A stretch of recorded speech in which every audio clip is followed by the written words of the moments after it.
Hello student, welcome to my channel. आज हम बात करने वाले हैं एक बहुत ही इंपॉर्टेंट टॉपिक के बारे में, जो कि आपके माइंड में बार बार ये क्वेश्चन आ रहा होगा कि मेरे एग्जाम में तो 1 महीने बचे हुए हैं, मेरे एग्जाम में 2 महीने बचे हुए हैं, मैं कैसे तैयारी करूं कि मेरे अच्छे मार्क्स आ सकें, मैं 100 में से 100 ना सही कम से कम 90 तो ला सकूं, कम से कम 80 तो ला सकूं, कुछ तो मैं ऐसा कर सकूं। तो क्या करूं मैं ऐसा, इस तरह के ख्याल आपके माइंड में आते होंगे कि एग्जाम की तैयारी कैसे करूं। तो आज की इस वीडियो में हम यही जानने वाले हैं कि अगर आपके 1 महीने भी बचे हुए हैं तो आप किस तरीके से पढ़ाई करेंगे कि आप अच्छे से अच्छे मार्क्स ला सकें। 100 में 100 लाने की कोशिश करें, 90 लाने की कोशिश करें। क्या हो सकता है, क्या वो प्रोसेस हो सकता है, तो वीडियो में अंत तक बने रहिए, आपको ये सारी चीजें जानकारी मिलने वाली है। तो सबसे पहले बात करते हैं कि आपको सबसे पहला काम ये करना पड़ेगा, अंडरस्टैंड द सिलेबस।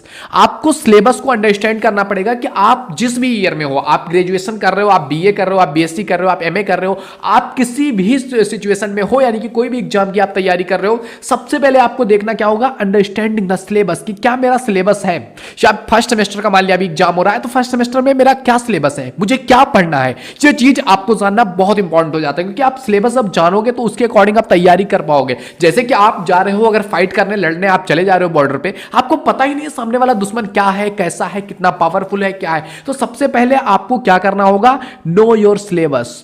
क्या करना है, नो अंडरस्टैंड योर सिलेबस, समझो कि क्या है, कैसे, उस चीज को आपको समझना पड़ेगा। ओके, सेकंड चीज आपको करना है, इंपॉर्टेंट टॉपिक को पढ़ना है, क्योंकि आपके पास अब 1 महीने बचे हैं, आपके पास पूरा टाइम नहीं हुए कि आप पूरा सिलेबस उठा करके देखने लोगे। आपको देखना है कि इंपॉर्टेंट टॉपिक्स कौन है, उन इंपॉर्टेंट टॉपिक्स को आपको क्या करना है, पढ़ना है, आपको रीड करना है, आपको उससे रिलेटेड टॉपिक्स देखने हैं, वीडियोस देखने हैं कि इंपॉर्टेंट क्या है, मेरे एग्जाम के लिए इंपॉर्टेंट क्या है, सिलेबस के अकॉर्डिंग मेरे इंपॉर्टेंट क्या है।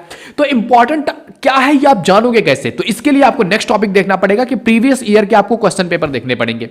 क्या प्रीवियस ईयर के क्वेश्चन पेपर के प्रीवियस ईयर हमसे एग्जाम में क्या पूछा गया था, पिछले 2 3 4 साल, कम से कम 4 साल आप पिछले पूरे पेपर्स देख करके जाओ कि क्या क्वेश्चन पूछा गया है, एंड उसमें जो आपको लग रहा है, जो क्वेश्चन आपसे रेगुलरली रिपीटेड पूछा गया है, उन क्वेश्चन को अच्छे तरीके से तैयार कर लो, पूरी जान लगा दो उस क्वेश्चन पर। और वो बहुत ज्यादा क्वेश्चन नहीं होते जो रिपीटेड आपसे पूछे जाते हैं, मैक्सिमम 10 क्वेश्चन।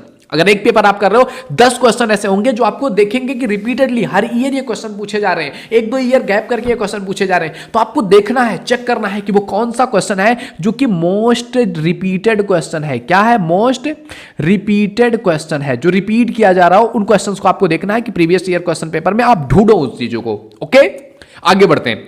अगला चीज है, आपको use series not the book. अगर आपके पास 1 महीने बचा हुआ है तो सीरीज का यूज करो, बुक का यूज मत करो, क्योंकि अगर आप बुक में पढ़ने चले जाओगे ना, तो आप एक टॉपिक उठाओगे ना बुक में, तो उस टॉपिक से रिलेटेड कम से कम 5 पन्ने 6 पन्ने बस पूरे एक ही टॉपिक पर। अगर मान लिया सोशियोलॉजी पर आप उठा रहे हो ना कि what is sociology, okay, what is sociology, तो बस आप सोशियोलॉजी स्टार्ट करोगे तो इसमें आपको बहुत सारा प्रोसेस मिलेगा, क्या है, कैसे डेवलप हुआ, कहां कहां से क्या चीजें आई, उसके बाद घुमा फिरा करके तब आपको बताया जाएगा पूरा कॉन्सेप्ट कि व्हाट इज द सोशियोलॉजी। लेकिन अगर आप सीरीज का यूज करोगे कि सोशियोलॉजी क्या है, तो उस सीरीज में क्या होता है, जैसे आपके एग्जाम में क्वेश्चन पूछे जाते हैं और आपको जिस फॉर्मेट में एग्जाम में अपने क्वेश्चन का आंसर देना होता है, वो लिखा हुआ होता है आपको सीरीज में।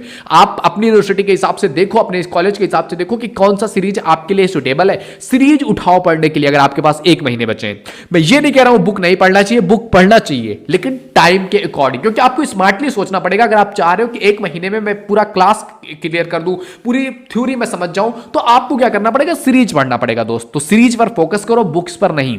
अगर आपके पास पूरा 1 साल है, आप बुक्स पर फोकस करो, डिटेल अध्ययन करो, चीजों को समझो। लेकिन अगर आपके पास टाइम नहीं है तो आप बुक्स का यूज मत करो, सीरीज आप यूज कर सकते हो। Okay, understand. अगले टॉपिक पढ़े। अगला है focus on long question. Focus on long question मैं क्यों कह रहा हूं, क्योंकि आप बोलोगे एग्जाम में तो मेरे शॉर्ट आंसर भी आते हैं, मीडियम शॉर्ट भी आते हैं, अति शॉर्ट भी जो आपके होते हैं ना, बहुत अति लघु उत्तरीय होता है, लघु उत्तरीय होता है, दीर्घ उत्तरीय होता है। तो आप क्यों बोल रहे हो कि फोकस ऑन लॉन्ग आंसर्स। तो देखो, सबसे पहली बात मैं ये क्यों बोल रहा हूं लॉन्ग क्वेश्चन पर फोकस करना है, क्योंकि जब आप लॉन्ग कोई क्वेश्चन पर फोकस करते हो तो उसमें कई सारे आपके छोटे छोटे क्वेश्चंस होते हैं ना, वो भी फंस जाते हैं। जो भी छोटे क्वेश्चन होंगे, शॉर्ट जो आपके क्वेश्चन होते हैं, वो इस लॉन्ग क्वेश्चन के अंतर्गत ही आ जाते हैं आपके। फॉर एग्जांपल, आपसे क्वेश्चन पूछ लिया कि what is sociology, explain the sociology and it's benefits. तो इन सभी चीजों के बारे में अगर आपको अध्ययन करना है तो आप पूरा सोशियोलॉजी वगैरह अगर आपने पढ़ लिया कि सोशियोलॉजी क्या है, इसकी विशेषता क्या है, इस पर विद्वानों ने अपने क्या विचार दिए हुए हैं, इसकी समाज में उपयोगिता क्या है, विशेषता क्या है, विषय क्षेत्र क्या है, तो इतना टॉपिक अगर आपने एक लॉन्ग क्वेश्चन में पढ़ लिया 500 या 1000 वर्ड का क्वेश्चन के लिए, तो आप जब वो पढ़ लोगे उसके बाद उससे रिलेटेड अगर आपसे आ गया कि सोशियोलॉजी की परिभाषा बताइए, या फिर सोशियोलॉजी के विषय क्षेत्र के बारे में बताइए, 200 वर्ड्स में आ गया। तो वो सारे क्वेश्चन भी आपके क्या होंगे, इसी लॉन्ग आंसर से क्या हो जाएंगे, कवर हो जाएंगे। तो आपको फोकस क्या करना है कि आप ये जो लॉन्ग आंसर है इस पर फोकस करो, इसको सबसे पहले पढ़ने की कोशिश करो। और एक और बेनिफिट इससे ये हो सकता है कि लॉन्ग आंसर में क्या होता है ना, जब आप लॉन्ग आंसर लिखना स्टार्ट करते हो तो आपको पता होगा कि आप क्वेश्चन पेपर उठा करके देखो, लॉन्ग आंसर सबसे ज्यादा नंबर के होते हैं। तो अगर आपने सारे लॉन्ग आंसर कर लिए तो आपके मैक्सिमम नंबर्स पूरे हो जाते हैं। अगर आप शॉर्ट आंसर छोड़ भी दे रहे हो ना, पूरा सेक्शन शॉर्ट वाला छोड़ दे रहे हो, तो केवल आपका 20 नंबर का नुकसान होगा। लेकिन अगर आप लॉन्ग आंसर एक भी छोड़ दे रहे हो ना, तो एक क्वेश्चन के लिए आपका 20 नंबर नुकसान हो जाएगा। क्योंकि बहुत सारे लोग यही करते हैं, यही गलती हो जाती है कि हम शॉर्ट जल्दी से स्टार्ट कर देते हैं एंड लॉन्ग वाला हमारे पीछे छूट जाता है। तो ये गलती नहीं करनी है। अगर एक महीने में आपको तैयारी करनी है, लॉन्ग आंसर में फोकस करो, दबा के करो। ओके, अगला देखते हैं, शेड्यूल बनाओ।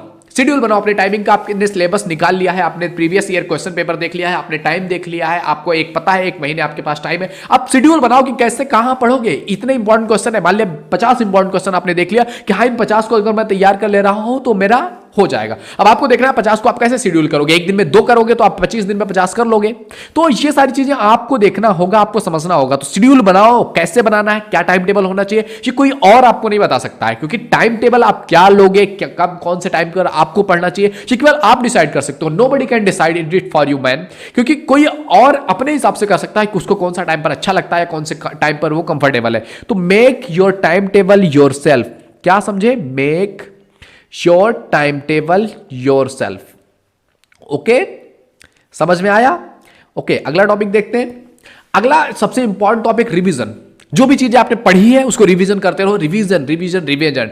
Practice makes perfect. ये आपको पता है, कोई बंदा परफेक्ट नहीं होता, लेकिन जब वो बार बार एक चीज को लेकर के प्रैक्टिस करता है ना, तो जब वो कोई काम कर रहा होता है तो लगता है यार ये तो परफेक्ट कर रहा है, इससे अमेजिंग तो कोई कर नहीं सकता। जब विराट कोहली शॉट लगाता है तो कहते हैं अरे यार क्या ड्राइव है, लेकिन उस ड्राइव के लिए उसने हजारों दिन प्रैक्टिस किया हुआ है, ये कोई नहीं देखता है। तो आपको प्रैक्टिस करना पड़ेगा, रिविजन करना पड़ेगा। ये की पॉइंट है एग्जामिनेशन में। कोई भी एग्जामिनेशन हो उसको क्रैक करने के लिए, या कुछ भी आप अपनी लाइफ में आगे बढ़ना चाहते हो तो उसके लिए आपको प्रैक्टिस इंपॉर्टेंट है। तो रिविजन करते रहो। रिवीजन बहुत इंपॉर्टेंट है। अब रिवीजन आप कहां से कर सकते हो, आपके पास वीडियोस अवेलेबल है, जहां आप मेरी वीडियो देख रहे हो। ऑलरेडी मेरे चैनल पर 1400 वीडियोस अपलोडेड है आपके रिलेटेड, तो जाओ देखो। If you think it is valuable तो सब्सक्राइब भी कर सकते हो। आई होप इस वीडियो के माध्यम से आपको बहुत कुछ सीखने को मिला होगा। वीडियो अगर पसंद आए तो लाइक जरूर करो। पहली बार चैनल पे आए please visit the channel. If you think it is valuable subscribe करके मत जाना मतलब बिना सब्सक्राइब किए मत जाना। Thank you, bye bye.